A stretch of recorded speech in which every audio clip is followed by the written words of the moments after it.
Nobody saw it coming. The chaos, the near puncture, and the masterclass in control. Lewis Hamilton didn't win in Austin, but he did something far more impressive. He turned a flawed Ferrari into a scalpel and outdrove rivals with faster cars through pure race intelligence. This is the story of what you didn't see, how Lewis Hamilton engineered one of the smartest drives of the 2025 season. From the moment the Ferrari SF25 rolled out on Friday morning, something felt off. The team's data promised stability, grip, and performance. But Hamilton felt the opposite. The front end turned too sharply, the rear slid without warning, and the rhythm he relies on disappeared. Most drivers would have blamed the setup. He didn't. He asked questions, analyzed patterns, and began building a mental map of the problem. That's what separates Hamilton from the rest. When the car is unpredictable, he doesn't panic, he studies it. Because for him, Formula One has never just been about driving fast. It's about understanding why the car behaves the way it does.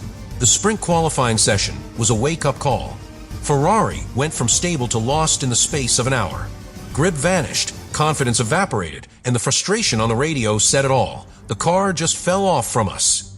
But behind those words wasn't anger, it was calculation. He wanted to know how it happened. Temperature? Track evolution? Aerodynamic imbalance? While others drowned in confusion, Hamilton started solving the puzzle. That's always been his greatest weapon, not his speed, but his mind. Saturday's sprint race changed everything. In the chaos of Turn 1, as cars collided and carbon fiber flew, Hamilton saw opportunity. He didn't just react, he anticipated. He took the outer line, threaded the chaos with millimeter precision, and climbed from 8th to 4th before the second corner. It wasn't aggression, it was control. That calm instinct, the ability to read unfolding disaster and turn it into progress, is the mark of a driver who sees the race like a strategist sees a battlefield. While others chased positions, he chased stability, rebuilding his race one lap at a time. By the time qualifying for Sunday's main race began, Hamilton had done what Ferrari couldn't. He'd found balance. Not in the car, in himself. He told the team to simplify communication, slow the tire prep, and keep the garage calm. And when the session ended, there it was, P5, just 0.4 off Verstappen's pole. Same car, same track, completely different outcome. That's what leadership looks like in Formula One. It's not the shout over the radio or the frustration after a bad lap. It's the quiet, methodical process of turning chaos into order, the process that Hamilton has perfected. From the outside, Ferrari's arrival in Austin looked promising. The upgraded floor package introduced in Singapore had finally started to work, and early simulations suggested that the long, flowing nature of Circuit of the Americas would suit the SF25. But sometimes numbers lie. The moment Lewis Hamilton rolled out for his first laps on Friday morning, he knew the truth. The car felt nervous. Too sharp on the front, unpredictable on traction, and far too sensitive to crosswinds. It was fast in theory, but fragile in reality. The kind of balance that disappears with a single degree of temperature change. He said nothing dramatic over the radio, only a calm note. It's quite snappy on entry. To most, that sounded routine. To Ferrari's engineers, it was the first warning. The problems became visible within minutes. Through the high-speed S-bend sequence, turns 3 to 6, Hamilton's car danced more than it flowed. The rear struggled to stay planted, the front tires overheated, and the telemetry showed wild oscillations in steering input. His lap times were decent, but his confidence wasn't. For a driver like Hamilton, feel is everything. When the car doesn't communicate, he can't push, not because he lacks speed, but because he refuses to drive blind. By the time practice ended, he returned to the garage quietly frustrated. He wasn't angry, he was thoughtful. "We're missing something fundamental," he told his race engineer, Riccardo Adami. "It's not the balance, it's the consistency." That sentence would define Ferrari's weekend. Sprint qualifying later that day was a disaster. Ferrari had made small setup changes, a rear ride height adjustment, a front wing tweak, and a shift in brake migration to stabilize corner entry. But when Hamilton left the garage, the car felt alien. It was as if the SF25 had changed personalities. Grip vanished. The rear tires slid under throttle, and the front end suddenly went numb mid-corner. "The car just fell off from us," he said over the radio, voice flat, confused rather than emotional. For an engineer, that phrase is a nightmare. It means the car has gone out of its operating window entirely. Ferrari's telemetry confirmed it. Tire surface temperatures had spiked by nearly 15 degrees compared to the morning. The same setup, the same driver, yet completely different behavior. Hamilton qualified only 8th for the sprint, Leclerc 10th. But the real story was the atmosphere in the garage. Mechanics stared at screens, engineers argued over weather models, and the confidence that Ferrari had brought into the weekend evaporated. When Hamilton climbed out of the car, the cameras caught a small smile. It wasn't joy, it was disbelief. "We're chasing ghosts," he said quietly to one of the engineers. And he was right. Every time the team tried to correct one problem, another appeared. It wasn't a setup issue anymore, it was understanding. The SF-25's operating range was so narrow that even slight humidity or wind shifts could destroy the balance. That night, Hamilton stayed longer in the garage than usual. He didn't blame anyone, and he didn't hide behind data. Instead, he sat with the engineers, looking at overlays, comparing onboard footage, listening to every nuance of the car's sound. "Forget the numbers," he said at one point. "Look at what the car's doing." It's something he's done his entire career, bridging the gap between human intuition and computer analysis. Where most drivers see numbers, he sees behavior.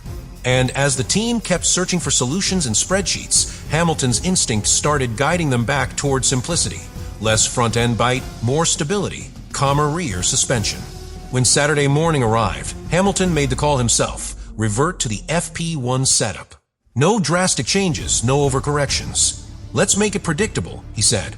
"I'll do the rest." That phrase became a turning point. Ferrari executed his suggestion, and from the first lap of the sprint race, the car immediately looked better. Not perfect, but balanced. And that was all he needed. Through the chaos of Turn 1, with cars colliding and debris flying, Hamilton's awareness took over. He glided around the outside, avoided mess, and by lap 2, he was running fourth. It wasn't luck. It was foresight, built from decades of reading races before they happened. Sunday in Austin began under brutal conditions. The sun beat down on the circuit like a hammer, and the track temperature climbed past 50 degrees Celsius. It was the kind of day where the line between brilliance and disaster is measured in a single heartbeat. The tires were blistering, the air was heavy, and the cars were on edge. But for Lewis Hamilton, that kind of environment doesn't inspire fear, it sharpens his focus. From the moment the lights went out, you could sense it. Smooth launch, clean first corner, no wheel spin, no panic. He settled the Ferrari into 5th position and started to build what would become one of the most disciplined drives of the season. From lap 1, he was managing everything, not just the race, but the car itself. The SF-25 was fast over one lap, but fragile over distance. It punished aggression and rewarded finesse. And that suited Hamilton perfectly. "Temps are high, but manageable," he said calmly on the radio after the second lap. That wasn't a report, it was reassurance. He was already controlling the temperature window of the tires with precision, avoiding every ounce of unnecessary slip. His steering inputs were smooth, his throttle application measured. Every corner exit looked effortless. But behind that serenity was an orchestra of micro-adjustments controlling the differential, harvesting energy, and managing tire pressures all at once. By lap 10, Ferrari's data engineers were starting to notice something remarkable. Hamilton's lap times were not just consistent, they were identical. Every lap within 3/10. His degradation rate was the lowest of the top 6. His front left tire, the one that usually overheated first in Austin's high-speed corners, was running 3 degrees cooler than his teammates. That wasn't setup, that was skill. His technique in the fast sector, easing off the throttle mid-corner to balance the car, then rolling back on without sudden torque spikes, was saving the tires without losing time. He was, in essence, rewriting the car's limitations as he drove. Then came the lift-and-coast phase, one of Hamilton's trademarks. Around lap 20, the team instructed him to save fuel and battery energy. It's a moment when rhythm often breaks for most drivers, but not for him. He adjusted instantly. Every time he approached turn 12, he lifted 50 meters earlier, rolled the car in gently, and regenerated energy through the MGUK system without overloading the brakes. On the telemetry, it looked like a dance, a perfectly synchronized exchange between mechanical and electrical energy. The result? He gained efficiency, preserved his tires, and stayed in touch with the leaders despite burning less fuel. That's what makes Hamilton unique. He doesn't just drive the car, he optimizes it. Lap 31, the pit stop. A perfect entry, a perfect release, 2.6 seconds flat. Ferrari fitted hard tires, the compound designed for endurance, and released him into clean air just ahead of Oscar Piastri. This was where Hamilton's race truly came alive. With no traffic and a heavier car, most drivers would have struggled to maintain pace. But Hamilton's understanding of grip evolution was impeccable. He built temperature into the tires gradually, weaving less than others, using throttle modulation instead of steering to bring them to life. Within 5 laps, his lap times matched those of Leclerc on fresher rubber. That wasn't about power, it was about rhythm, about precision, about feel. The second stint was a masterclass in self-discipline. He knew the car's limits, the slight understeer at turn in, the micro slides out of slow corners, and he drove right up to the edge without crossing it. That's a line most drivers don't even see.